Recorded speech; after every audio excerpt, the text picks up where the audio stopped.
with the county numbers. Confirmed cases are 64, negative cases are 941, pending lab results are 174, total persons tested 1,179, recovered is 29, and there are 4 deaths. But I had a situation come up today, just recently, to my knowledge, that I want to present to the community. We had a patient released from the hospital that was had tested positive and had conditions that warranted being hospitalized. Those conditions were such that she could be released, and a person with great intentions thought that it would be a good idea to, instead of taking this individual home, take her to a hotel. Did not notify the hotel that this positive patient. The health department has been found this out by following up. They're calling to check on the patients, as we'd mentioned. So they called and found out that this patient had been delivered to a hotel. They contacted the hotel, and the individual that took the person to the hotel, they've been doing contact tracing, cleaning, sweeping.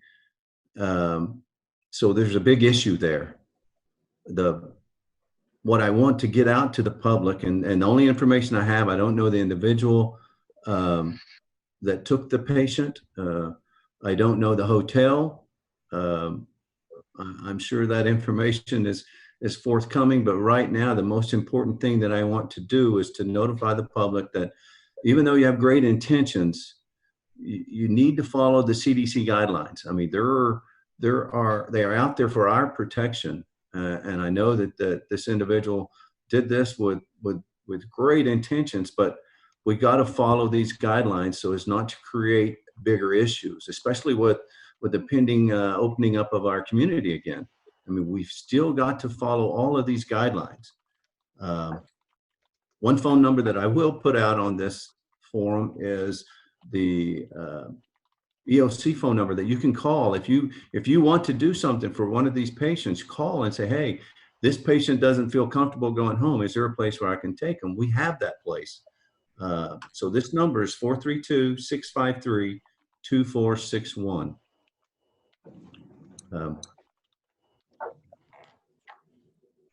And this is a perfect example of what the public health consists of, what the health department does. In their follow-up, they identified this and are all over it. I mean, it's a good intention gone bad that we don't want to happen again. All right, well, thank you, Commissioner Shelton. But we had one quick question about that. Are you guys going to be naming the hotel, or is that still in the investigation? I'm in still communications with the hotel, and we're doing contact tracing there. Okay, perfect. All right, thank you, Eddie. Let's go to Russell. He's got some updates on some numbers and some surgery update as well. Yep, we have 42 positives that we have tested. 4 of those are in-house today. They're the same as yesterday, 3 on 7 Central and 1 in CCU, and that one patient is on the ventilator. Out of our testing, 513 of those have been negative tested. 40 are still pending of those tests. We have 9 patients under suspect in the hospital today, 9 of those. So that's gone down a little bit from yesterday. 7 on 7 Central and 2 in our CCU. And so our total number tested here is 595.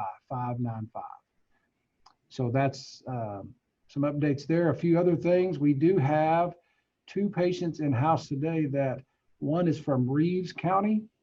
That's in Pecos, Texas. There's one from Reeves County that is positive. And we also have one in from Ward County. And I think that Ward County test is still pending as of this time. So, but I know, Mike, I think you asked that question a couple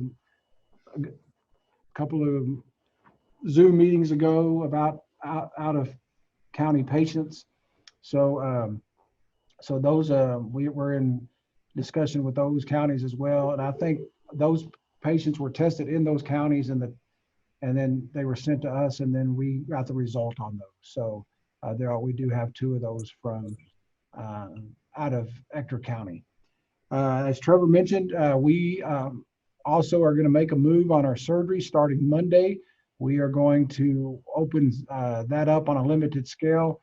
I'm going to tee that up here in just a second and hand that to Kristen, let her talk about that. But that will take place Monday. And also, I'll tee this up for Kristen as well, is we have had another nurse test positive at the hospital, and I will tee both of those up for Kristen, let her take it from there. So yes, regarding the nurse that tested positive, she was in that contact tracing that we did with the previous nurse that we reported. However, this individual was a charge in our facility, and so she was not taking care of patients to where we did not have to notify any of those. We just reached out to staff that she had been in contact with herself. She has not worked in our facility since the 11th of the month as well. In regards to the procedures, what we're really doing is limiting it to our endo, our cath lab, and then also to our interventional radiology. So we'll have one room open for each of those. Those procedures will happen Monday through Friday between 8 and 3. We're currently doing some risk stratification with those physicians so that they can truly decide on who gets a block and who doesn't. So that will help us accommodate those urgent emergent cases, but then have a very slow, limited ramp up for those elective cases that are not quite urgent yet, but could possibly become that way if we delay them. We had an example yesterday, and I know the doctors can talk about this, but we had 13 cases yesterday that probably 2 weeks ago were not emergent. And now as time has passed by, those have become more emergent. And so we had to perform those 13 cases yesterday. So that's kind of prompted us too to think how many people have been waiting and their conditioning is worsening. And so are we not better serving the patient by go ahead and getting them in here and getting those done? But when that number hit that 13 number yesterday, that really kind of gave us a new angle to go at this to get these done. But if you think there's some people out probably have been waiting a month to have something that was not emergent then, but suddenly is now becoming emergent, we're at the point now we can't put those off any longer. And so much like our friends over at Regional, we're going to slowly ramp these up and get this back moving again. All right, thank you, Russell and Kristen. I'm going to toss things over to Stacy now for an update from ORMC. Okay, thank you, Trevor. Total testing so far for Odessa Regional, we've performed 161 tests, still only 13 positive, 137 negative, and 11 pending. Actually, with the Madison numbers, it's 259 with 13 positive, 235 negative, and 11 pending. And again, as I reported yesterday, all the Madison results have come back. We currently do not have any patients in-house. We're still able to do rapid testing, so we don't have any under investigation, as well as no COVID patients as well. All right, thank you, Stacy. Dr. Saravana? Nothing else new for today with the elective surgeries. I'm glad you guys are opening up a little bit also. We do have good safety algorithms in place for who should and should not get scheduled. More than happy to share those with you guys if you guys need. We're following specific questioning in the doctor's office level, as well as questioning on the day of surgery. So there's two separate things that we're doing to make sure that happens. In the doctor's office, the questions are primarily about symptomatology, fever, cough, shortness of breath, malaise, and in the The second question is regarding risk of potential exposure. So in the last 14 days, if they could have been exposed to someone positive, if they have traveled, if they have gone to endemic areas, if they have been hospitalized, if they live in a congregate setting, those kind of things. So symptoms and exposure are the two things happening at the doctor's office before even scheduling can happen. Dr. Benton, would you like to add anything more on MCH opening up surgeries starting Monday? I don't think I have much to add there. I mean, we are doing similar things, being cautious and screening who we bring in. I will add to Mr. Tippin bringing in some of these surgeries that may have been considered non-urgent before that are urgent now, are things like breast cancers and colon cancers that, you know, we don't want those to sit around for months and weeks to see what's going to happen. So we went ahead and moved forward with some of those. I don't have any fancy graphs today or things to show you, but yeah, I woke up this morning thinking about the humanity side of this, and, you know, just wanted to pause and say, you know, God bless you to those that have suffered through this illness, people that have lost loved ones. And then also thinking about these nurses, you know, like what Kristen is saying, the healthcare providers, the respiratory therapists, the physicians who are daily going in to face this. You know, there's some struggle to have to prepare yourself to go in and potentially catch this illness yourself. And so thank you to all of those guys and gals that are leading the way in this fight. Hey, Trevor, one more thing I wanted to tell the group, and just so everybody, I found this number interesting today. We ran a number on how many COVID positive patients we've admitted to the hospital. And when we first started out, I think between us and regional, we were thinking that we were going to be, you know, bombarded with 300 people. But that medical center, we have actually admitted only 11 positives over this time period. And I thought that was a real interesting number. That now that's not saying we all know there's more than 11. A lot of these are recovering at home, but so far only 11 of those have required hospitalization. I thought that number was very interesting. Thank you, Russell. Thank you, Dr. Benton. Well said. I want to get to the, before we get to media questions, I want to send it over to Mayor Turner. Do you have any few words or possibly an update on the 7-city agreement you guys were working on? 7-city agreement has been sent to Austin, to Governor Abbott. I am waiting for a copy. As soon as I get the copy, Devin's already got the press release ready. So call and talk to Mayor Pope, and his secretary is going to email it over to me. But I will get that out as soon as I get it. So, but the good news is it's already in Austin. So great. Awesome. Thank you, Mayor Turner. All right, we're going to open it up to some media questions here.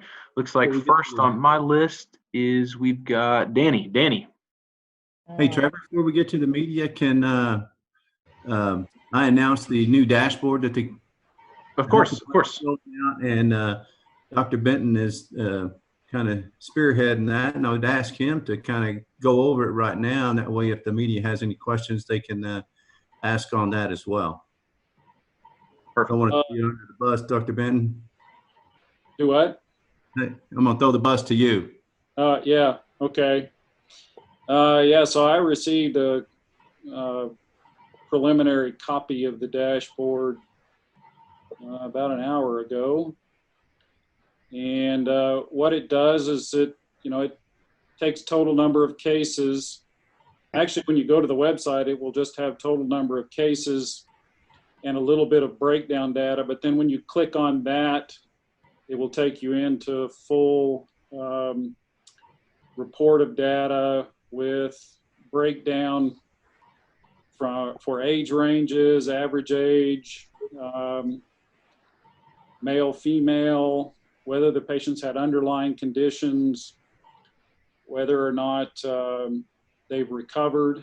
There is also a section there that shows the work the health department's been doing on contact tracing and what they've identified through contact tracing, and how many tests have been done through the county. And then another is one of the bar graphs that I've showed you, I guess in my last Tuesday, I guess it was, about distribution of cases by age. The other thing that's in there is an epidemiologic curve, which will show you total number of cases graphed in a line graph. But underneath that line graph, there will be each day's number of cases. So you can perhaps get a visual of tracking. What we're looking for in that epidemiologic curve is for it to no longer continue to slope upward, but rather to flatten off and stay level. It will obviously never go down because it's cumulative total of cases, but we want to see the slope of the curve no longer be there and for it to flatten off. So that's sort of the preview of that. Is that okay, Commissioner Shelton? That was perfect. Thanks, Dr. Benton. And you can find this on the Ector County website. It's the big yellow banner up at the top, COVID-19. Just click on that and just keep clicking until you whittle down to the data that you need to see or would like to see. Thanks, Trevor. All right. Thank you, Commissioner Shelton. Thank you, Dr. Benton. All right, Danny, you want to start us off? Yeah, this is for Commissioner Shelton. The staff that work at the hotel, are they being tested just as a precaution?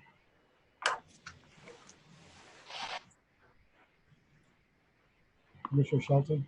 So I'm trying to find this unmute. So they're checking contact tracing to make sure who was contacted, who needs to be tested. They're notifying them to see who was exposed, and they're notifying them to come in for testing. So the patient that was taken to the hotel, are they having to stay at the hotel, or have they left the hotel to back to their home? So the first priority was to get them out safely without any more exposure. And that was done. That was the first thing. Got them out, got them home safely, and then started the contact tracing and getting sterilization and all those things that follow up. Okay, thank you. Thank you. Thank you, Danny. Mike Merlot, Des American. Hi, over the phone, a representative at the Center for Hypertension and Internal Medicine told me that multiple positive cases have come out of that doctor's office, and that's in Odessa. Can anyone confirm that for me?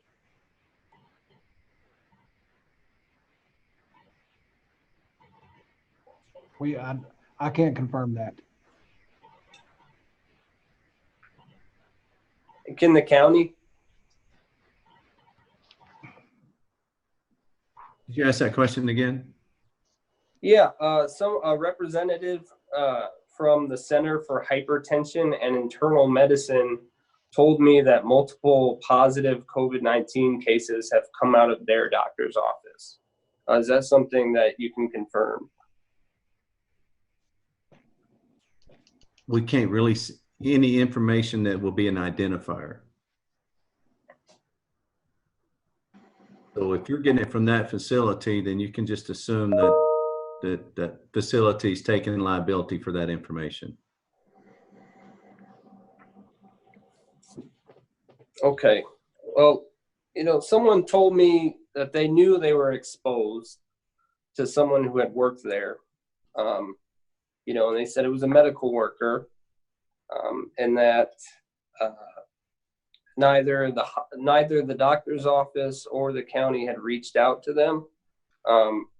What should that patient, have done? And also who's responsible for reaching out to those patients?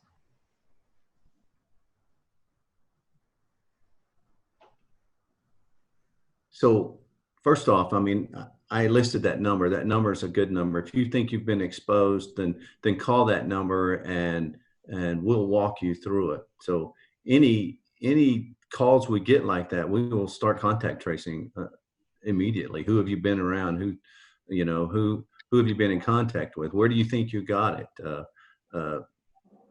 And we.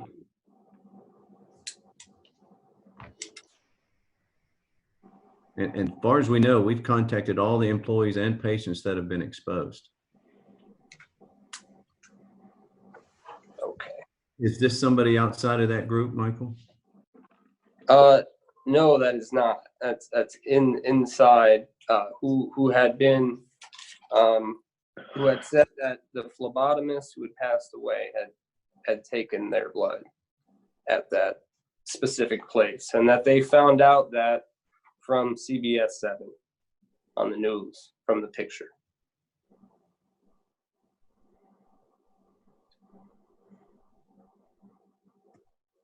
Yeah, I would just recommend them calling in. I mean, we have documentation of who all we contacted. I'm not saying that we're flawless, but anybody with that concern, call that number. Okay, that number that you just gave to the health department, EOC. Yes, 432-653-2461. Okay. All right, thank you. And I know you said earlier we talked. Judge Hayes had reached out for 500 tests from the state for the drive-through testing, and that we haven't quite got that yet. How many tests do we have for the drive-through, and will that affect opening up on Monday? They have enough tests to open up Monday. It was a tentative projected opening date. There was never a confirmed opening date of Monday. Right. Today, kind of with the incident we just had, kind of pushed things back a little bit, kind of tied up a lot of manpower. We're still shooting for that projected date, and we have enough tests to open. Okay, thanks. And case 64 is reported as a 1-year-old. Is that another family by chance?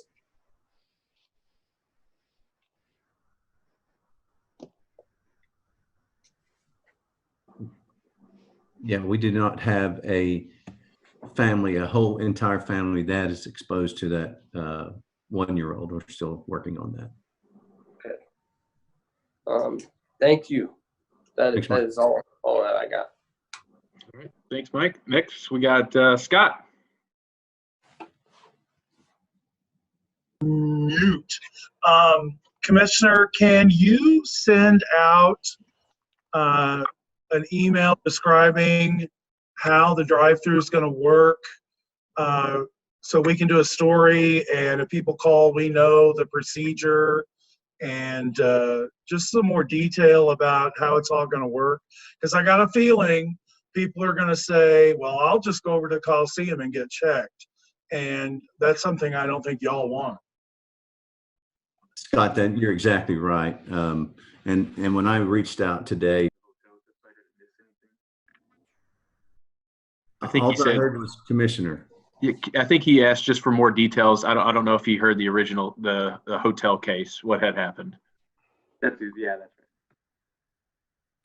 The hotel case was a scenario where somebody's trying to do something nice for an individual, and took a patient that was released from the hospital that was positive to a hotel to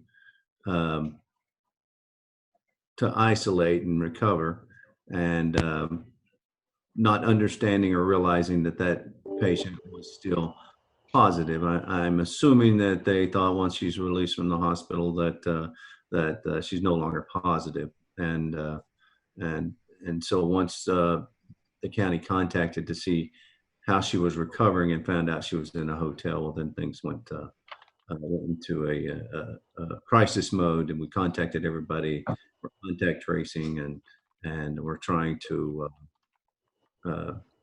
deal with that situation for the community safety. But I just want everybody to realize that doing good deeds is a good thing, but we've got to be very, very careful how we treat this. All right. Thank you, Commissioner Shelton. Marcos, you have anything else? That was it. Thank you. All right. And I know Jared from Channel 2. Jared, are you there? Did you want to ask a question? All right. No questions there. If we don't have any more media questions, For Russell, one got a more, couple more. Commissioner, can you talk about what hotels so we can go get video and let people know who you might have missed? I do not have that information, Scott. Okay, can we get it this afternoon, you think? Hopefully I will. Okay, great. And then I had a couple more. I didn't get an answer to one of my questions. I just want to know if y'all advise hospitals to reach, or advise doctors' offices to reach out to patients if they have had cases within their clinic or their office. Are they supposed to reach out to all of their patients who've been in there in a certain period of time? Yes, we've reached out to all the patients and the employees. Okay, so that's something that the EOC has been doing. Yes. Okay, and then are there is there a list of active COVID-19 patients shown on the new website, like just to show if someone had requested to me over the phone today that they'd like to see that there is an active number, which would be lower than that 62 of people who have COVID-19. What's on the dashboard actually is recovered patients versus, and then there's another section of confirmed. So, I guess it would just be the difference between those two. Right. Okay. All right. Well, thank you. thanks, Mike. Russell, you want to finish us off today? I would, and thank you for kicking that over here. It's been I'm getting a lot of good calls, and man, it is nice to know that our Lord above has just blessed us, and his amazing grace overflows us. But today, 2 Thessalonians says, now the Lord of peace himself give you peace at all times and in every way, and may the Lord be with you always. And I think that's appropriate.